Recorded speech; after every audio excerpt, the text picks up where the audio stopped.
सुप्रभात। मैं हूं जगेंद्र राणा।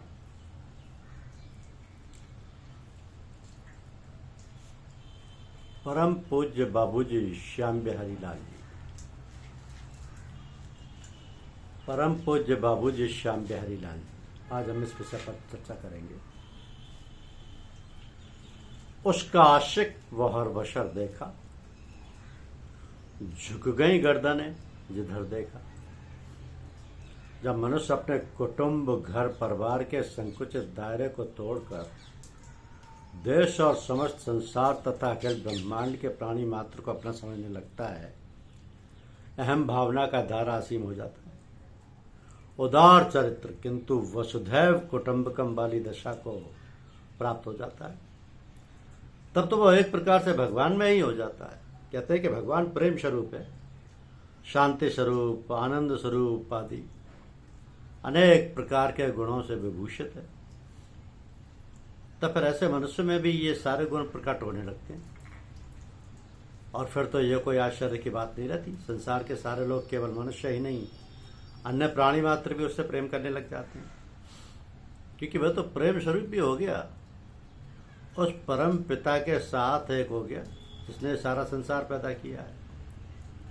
तो संसार के प्राणी मात्र उसकी संतान है, और तब ऐसे प्राणी का सबसे प्रेम होना स्वाभाविक है। तो ऐसे महापुरुष हर युग में और हर समय संसार में रहते हैं। ये बात दूसरी है कि हमारी संकुचित दृष्टि ऐसे महान पुरुषों को पहचान ना सके, या संस्कार बस उनका सत्संग ना मिल सके। ये तो एक बार साक्षात होने के बाद फिर वह उन्हीं का हो जाता है और उनसे प्रेम करने लगता है, उनके प्रति आकर्षित होने लगता है। भले ही वह उनके पास ना रह सके या अधिक समय तक उनके संपर्क में भी ना आ सके, किंतु उसका हृदय तो तल्लीन हो ही जाता है, और प्रसंग आने पर तो वह प्रशंसा किए बिना रह नहीं सकता। ऐसी दशा को प्राप्त हो जाता है वो। तो आज हम ऐसे ही महापुरुष की याद कर रहे हैं और श्रद्धा के पुष्प उनके पाद पद्मों में अर्पण कर रहे हैं। हम उनके प्रेम का, उनके उपकारों का और उनकी हर बात का जो वो हम सबके लिए अपने को कष्ट में डालकर किया करते थे, उसका सहस्त्रांश का भी बदला नहीं दे सकते। बात बिल्कुल दुरुस्त है, किंतु जहाँ तक हो सके हमें उनके कदम ब कदम चलने की कोशिश तो करनी चाहिए। अपने सामने उनको आदर्श रूप में रखकर हमें अपने जीवन संग्राम में अग्रसर होना चाहिए।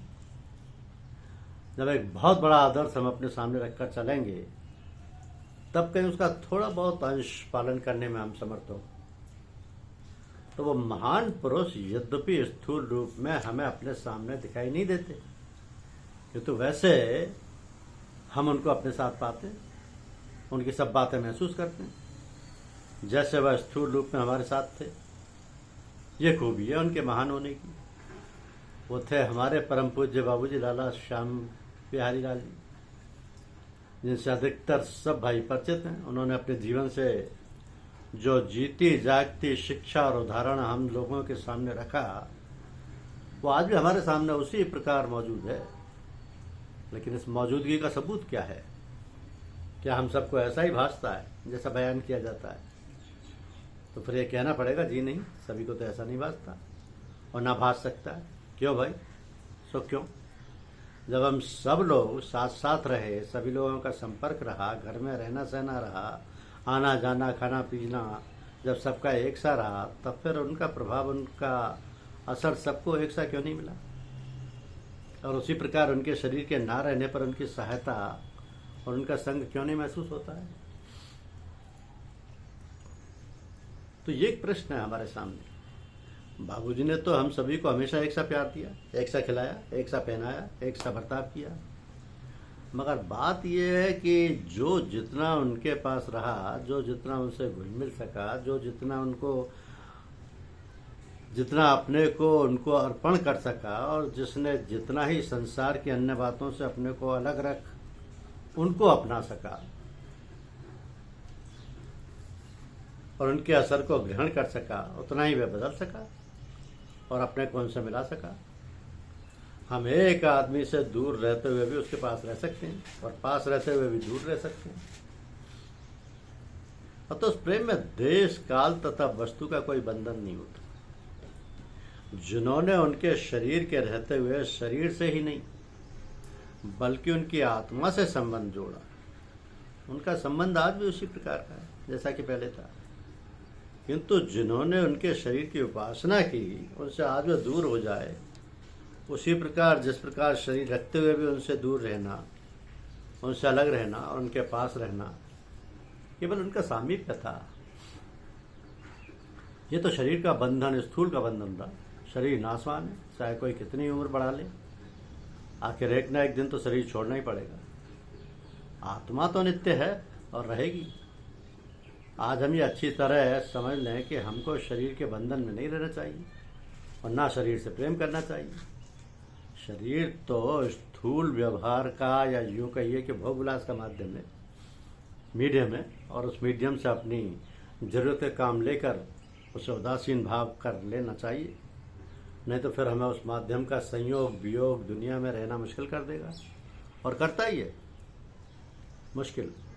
जैसा कि हम दैनिक व्यवहार में लोगों के हालचाल देखा करते हैं। दुनिया एक मुसाफिर खाना है जिसमें आकर सब लोग अपने अपने संस्कारों के भोग के लिए ठहर गए। जैसा कि ट्रेन के इंतजार में हम थोड़ी देर के लिए मुसाफिर खाने में ठहरते हैं, तो इसी प्रकार ये हमारा घर रूपी, संसार रूपी मुसाफिर खाना है। और हमारे घर के लोग, कुटुंबी, नाते, रिश्तेदार सबके सफ़र करने वाले, या कुछ लोग केवल मुसाफिर खाने तक साथ देने वाले हैं। अंत में भोग समाप्त हो जाने पर, यानी यात्रा समाप्त होने पर, जैसे मुसाफिर अपना अपना रास्ता लेते हैं, उसी प्रकार संसार में भी सब अपना अपना भोग खत्म करके चल देते हैं, यानी शरीर छोड़ देते हैं। तो अगर ये बात सबके अंदर जहीन नशीन हो जाए, हम सब लोग यदि इस बात को अच्छी तरह समझ लें और ये अनुभव कर लें, तो फिर हमारा काम बन जाए और हमारे जीवन का एक लक्ष्य पूरा हो जाए।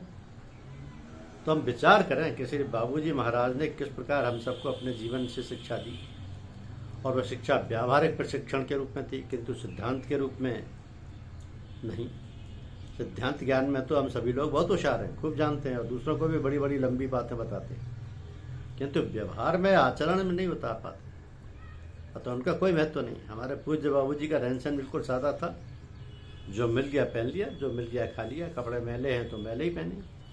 अम्मा ने कहा कपड़े बदल लो, अच्छा लाओ बदल ले, नहीं तो ख्याल नहीं कि कपड़े कैसे हैं। हजामत बढ़ रही है, कोई ख्याल नहीं। रोज़ मुँह धोते हैं, मुँह पर हाथ फैलाते हैं, मगर बालों का कोई ख्याल नहीं। नाई बुलवाया गया, आपसे कहा नाई आया, बाल बनवा लीजिए। अच्छा भाई लो बनवा लिए। बैठे अपनी बस्ती में, न जाने कहाँ की सैर हो रही है, न जाने किस भाई का हालचाल देख रहे हैं, या किसी मुसीबत ज़दा की मुसीबत दूर करने में व्यस्त है।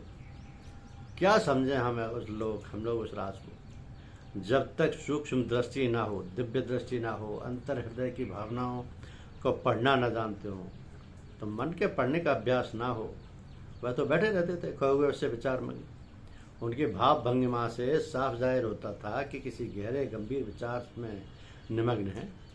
ऐसा हर समय हम लोग महसूस करते थे। लेकिन केवल यही बात नहीं थी, बल्कि हम लोगों की भी देखभाल निरख परख में भली बात ही किया करती थी। अगर जरा भी हम में से किसी को एक ख्याल भी पैदा हो जाता था कि अरे यह तो मामूली सी बात है, ये बात थोड़े ही बाबूजी जान सकेंगे, अथवा उस मामूली सी बात को वो ध्यान में लाएंगे, तो जरूर ही टोक देते थे। ऐसा प्राय हम लोगों के साथ हुआ करता था। इसका कारण ये है कि आखिर ऐसे महापुरुष हमारी छोटी छोटी बातों को इतनी क्यों परवाह करते हैं, जबकि उनके पास तो बहुत बड़े बड़े मसले और समस्याएं सुलझाने के लिए रहती हैं। तो घर गृहस्थी के न जाने क्या क्या बवाल लगे रहते थे। परिवार बड़ा होने के कारण कोई बीमार है, कोई परेशान है, तो कहीं शादी है, कहीं गर्मी है, आदि आदि। इन सब जिम्मेदारियों के होते हुए भी वो सबकी देखभाल करते थे, सबकी देखभाल करते थे, क्योंकि जागरूक रह करके हमें समझाते थे।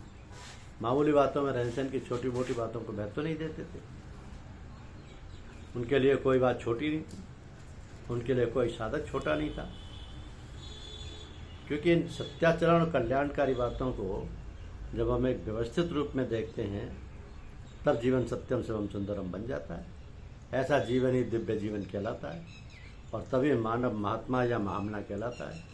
ऐसे महाप्राण को पाकर वसुंधरा भी अपने को कृतकृत्य मानती है। धन्य है ऐसे कृतमात्म और सर्वहितकारी महापुरुष।